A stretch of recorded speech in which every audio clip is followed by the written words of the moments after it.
মুবাল্লিগ ও ইসলামী চিন্তাবিদ আলহাজ হযরত মাওলানা মুফতি নজরুল ইসলাম কাসেমী সাহেব দামাত বরকাতুহুল আলিয়া হযরত আমাদের মাঝে উপস্থিত হয়েছেন।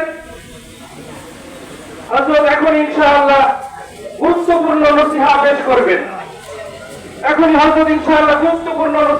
করবেন। তাই এখনো যারা রিকশা দিয়ে ঘোরাফেরা করছে অতি তাড়াতাড়ি মাহফিলের প্যান্ডেলে এসে উপস্থিত হয়ে যায় ইনশাআল্লাহ।